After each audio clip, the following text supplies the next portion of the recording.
Okay, so Brachiosaurus was my boy. As a 12-year-old, this was my dinosaur, man. This guy right here. I can't let the paleontologist do him injustice by erasing his memory.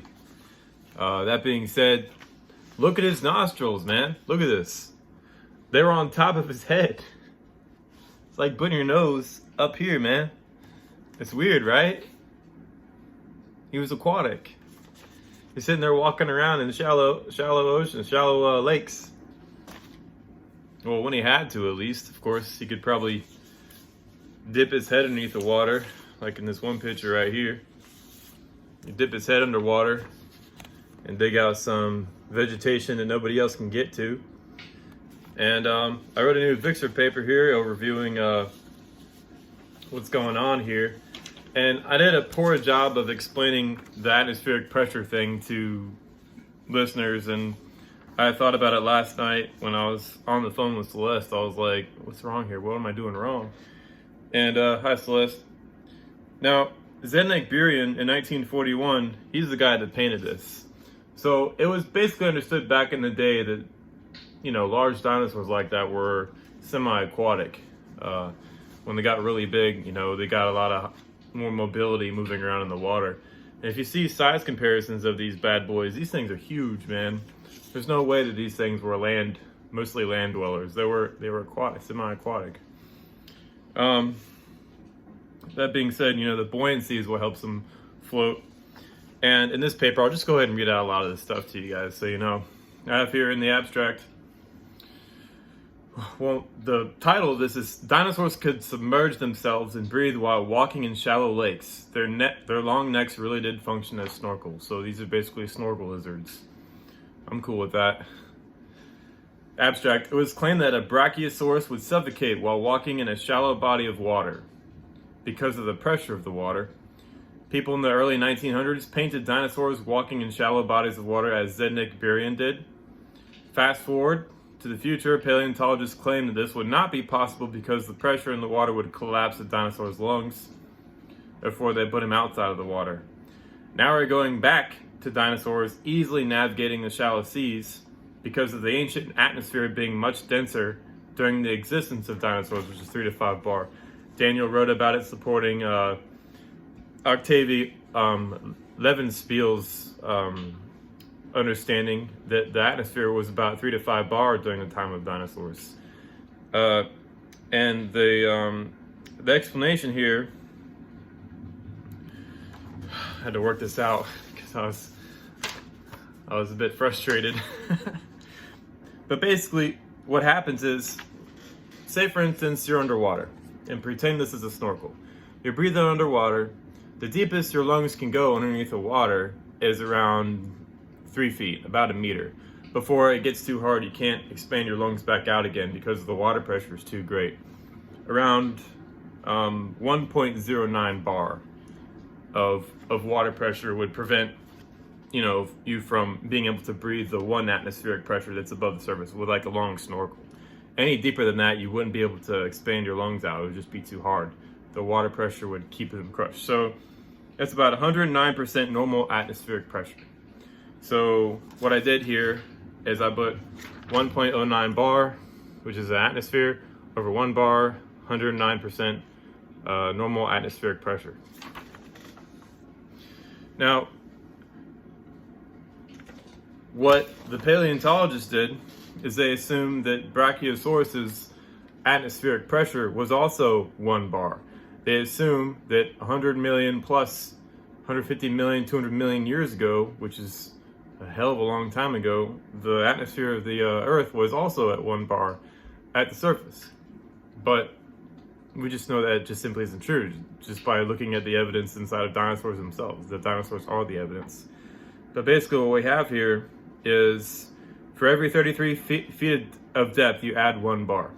So at 20 feet of depth, that would be 0.606 bar, which means the total pressure on Brachiosaurus' lungs at 20 feet below the surface would be 160.6% of normal atmospheric pressure. Given the top pressure of the air is 1 bar, and you go down and you add that 0.606 bar, make it to where it's 160% that normal atmospheric pressure.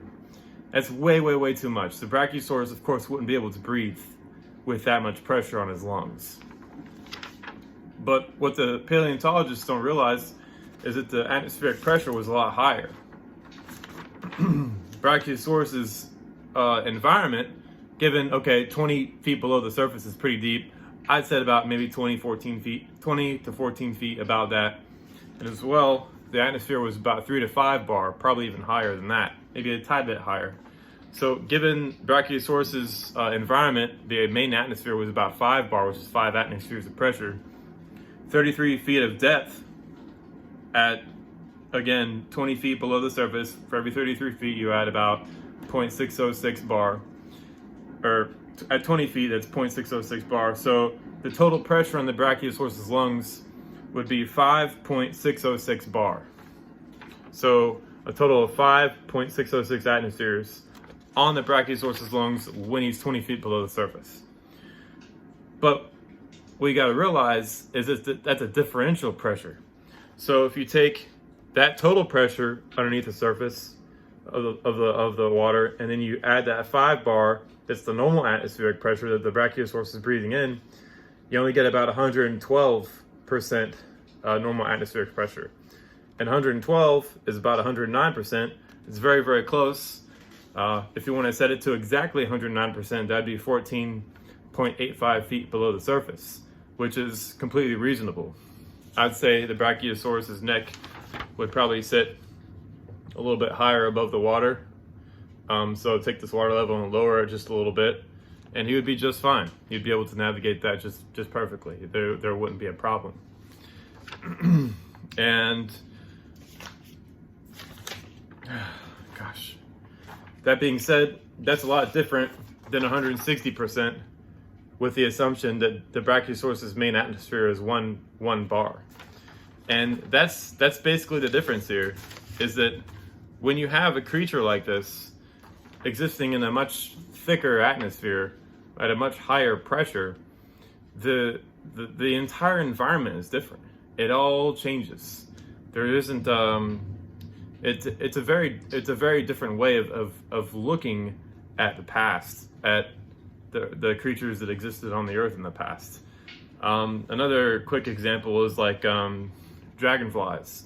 Some dragonflies were absolutely gigantic. I remember reading some dragonflies were like a foot and a half long, just giant insects, which they wouldn't be able to fly around in today's atmosphere.